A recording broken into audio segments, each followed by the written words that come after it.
Assalamualaikum warahmatullahi wabarakatuh. Apa kabar anak-anak semua? Semoga semuanya sehat walafiat ya. Alhamdulillah. Mudah-mudahan peserta didik bisa hadir untuk mengikuti pembelajaran kita hari ini. Nah, baiklah anak-anak, sebelum kita mulai pembelajaran, marilah kita berdoa menurut agama dan kepercayaan masing-masing. Berdoa dimulai. Amin. Nah, anak-anak masih ingat kemarin kita belajar apa? Nah, ya, betul sekali. Kemarin kita sudah belajar tentang perkembangbiakan tumbuhan secara generatif atau secara kawin. Nah, pada kesempatan hari ini kita akan belajar tentang perkembangbiakan pada tumbuhan secara vegetatif atau secara tak kawin. Nah, baiklah, silakan disimak materinya dengan baik ya anak-anak.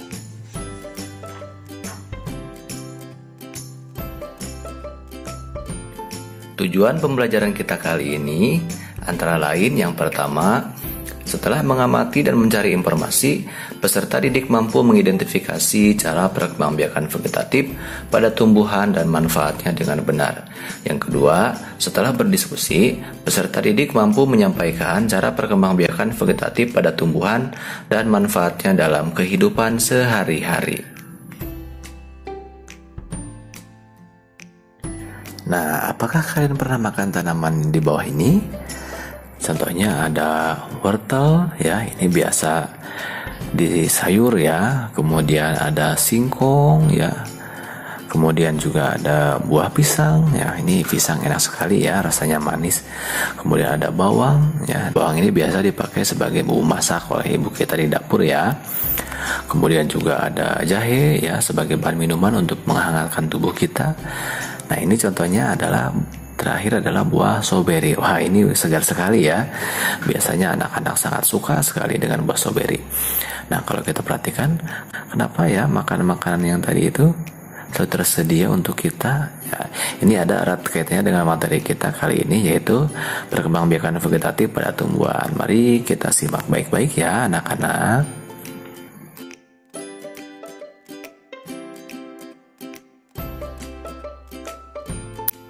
Perkembangbiakan tumbuhan secara vegetatif. Perkembangbiakan secara vegetatif adalah perkembangbiakan pada makhluk hidup tanpa melalui perkawinan atau tanpa peleburan sel kelamin jantan dengan sel kelamin betina. Individu baru atau tumbuhan yang baru berasal dari induknya. Perkembangbiakan vegetatif tumbuhan dibagi dua. Yang pertama, vegetatif alami. Vegetatif alami adalah perkembangbiakan secara tidak kawin pada tumbuhan yang terjadi dengan sendirinya tanpa bantuan manusia. Sedangkan yang kedua adalah vegetatif buatan. Vegetatif buatan adalah perkembangbiakan secara tidak kawin pada tumbuhan yang sengaja dilakukan oleh manusia atau dengan bantuan manusia.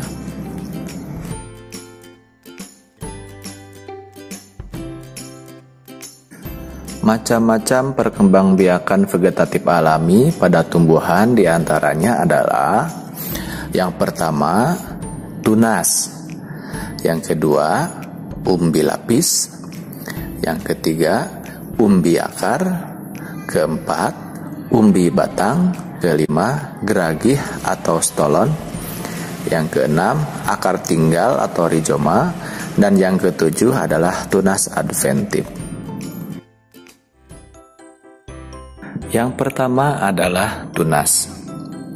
Tunas adalah calon individu baru yang biasanya tumbuh dari batang di dalam tanah, ruas-ruas batang, ketiak daun, atau ujung batang. Tunas muda ini akan tumbuh menjadi individu baru di sekitar induknya yang biasanya akan membentuk rumpun. Contoh tumbuhan yang berkembang biak dengan tunas adalah pisang, kemudian bambu, dan tebu. Yang kedua adalah umbi lapis. Umbi lapis merupakan tumpukan pangkal daun yang tersusun rapat dalam format roset. Umbi lapis memiliki bagian pangkal yang agak keras yang disebut cakram atau diskus. Cakram ini sebenarnya adalah batang. Dari cakram akan tumbuh lapisan-lapisan daun yang tebal, lunak, dan berair. Contoh tumbuhan yang berkembang biak dengan umbi lapis adalah bawang-bawangan dan juga bunga tulip. Yang ketiga adalah umbi akar. Umbi akar adalah cara perkembangbiakan dengan menyimpan cadangan makanan pada akar. Perkembangbiakan tanaman jenis ini melalui bagian tunas yang tumbuh dari bekas batang. Kita menanam umbi bersama dengan pangkal batangnya, maka akan tumbuh tunas baru. Contoh tanaman yang berkembang biak dengan umbi akar antara lain adalah wortel, lobak, dan juga singkong. Keempat adalah umbi batang. Umbi batang adalah batang yang tumbuh dan berkembang di dalam tanah, di mana bagian ujungnya akan menggelembung menjadi umbi. Sebenarnya, umbi batang merupakan cadangan makanan bagi tanaman. Bagian permukaan umbi batang akan ditumbuhi sisik, sedangkan pada bagian kuncupnya akan membentuk mata tunas. Contoh tumbuhan yang berkembang biak dan umbi batang antara lain adalah kentang dan ubi jalar.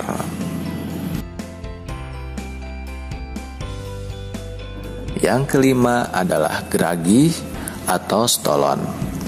Geragi atau stolon adalah batang yang tumbuh mendatar di atas permukaan tanah. Geragi merupakan modifikasi batang yang tumbuh menyamping dan di ruas-ruasnya tumbuh tunas-tunas yang akan menjadi tanaman baru. Contoh tanaman yang berkembang biak dengan geragi atau stolon antara lain adalah rumput teki, arbei, stroberi, dan eceng gondok. Ini adalah contoh gambar geragi pada tanaman. Selanjutnya adalah akar tinggal.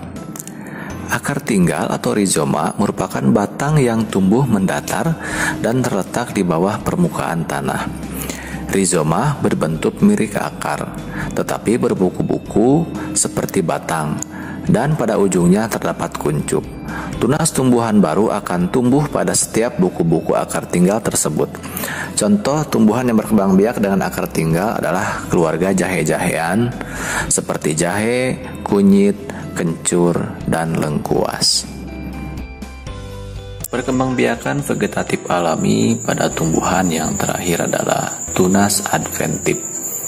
Tunas adventif adalah tunas yang tumbuh tidak di ujung batang dan ketiak daun. Tunas adventif ini tumbuh pada bagian tumbuhan yang biasanya tidak bertunas seperti pada bagian daun dan akar. Contohnya adalah cocor bebek, sukun, dan cemara.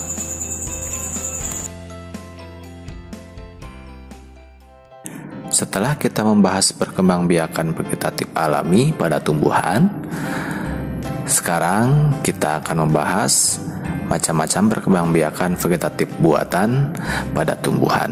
Di antaranya adalah mencangkok, kemudian yang kedua stek, yang ketiga adalah sambung pucuk, kemudian yang keempat ada okulasi atau tempel mata tunas, dan yang kelima adalah merunduk.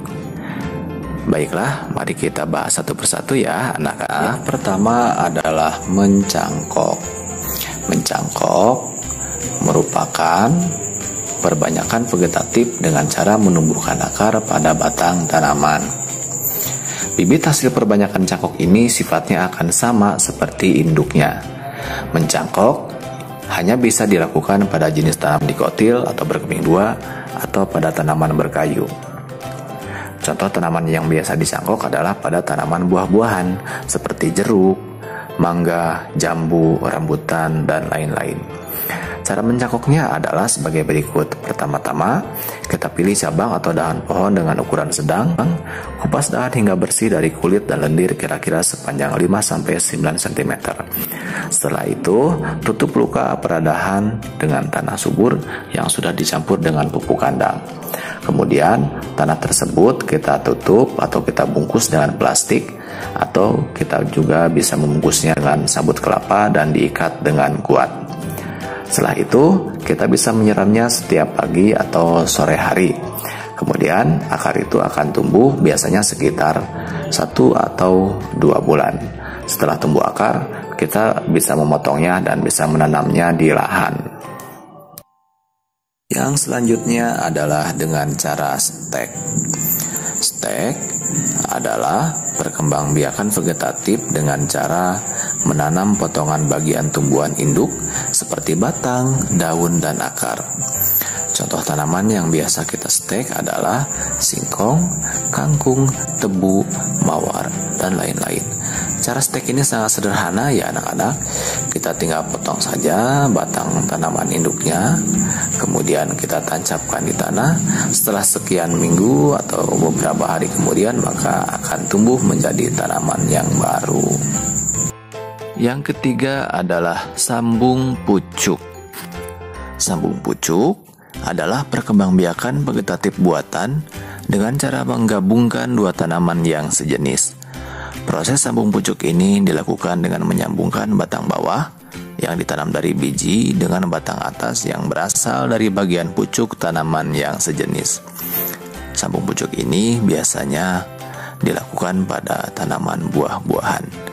Ini adalah contoh gambar teknik sambung pucuk pada tanaman buah-buahan. Yang keempat adalah okulasi atau tempel mata tunas. Okulasi adalah perkembangbiakan vegetatif buatan dengan cara menempelkan mata tunas dari tanaman yang satu ke tanaman lain yang sejenis. Okulasi bertujuan untuk menggabungkan sifat-sifat yang baik dari masing-masing tanaman yang diokulasi sehingga mendapatkan varietas tanaman yang baik. Okulasi ini biasanya dilakukan pada tanaman buah-buahan. Perkembangan vegetatif buatan yang terakhir adalah merunduk. Merunduk adalah perkembangbiakan vegetatif buatan dengan cara membengkokkan cabang atau ranting ke dalam tanah dan ditimbun dengan tanah.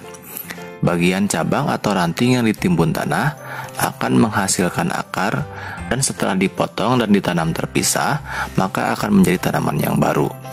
Contoh tanaman yang biasa dirunduk adalah pada tanaman anggur, apel, melati, sirih, dan lain-lain. Ini adalah contoh proses merunduk pada tanaman. Karena perkembangbiakan vegetatif buatan ini kita yang melakukan, tentunya ada keuntungan dan kerugiannya ya anak-anak. Nah, berikut adalah keuntungan dan kerugian perkembangbiakan vegetatif buatan. Silakan dibaca ya. Bagaimana anak-anak? Apakah sudah dipahami materinya? Baiklah, kita coba ulangi lagi ya materinya. Jadi, perkembangbiakan vegetatif pada tumbuhan itu dibagi dua, yaitu perkembangbiakan vegetatif alami dan vegetatif buatan.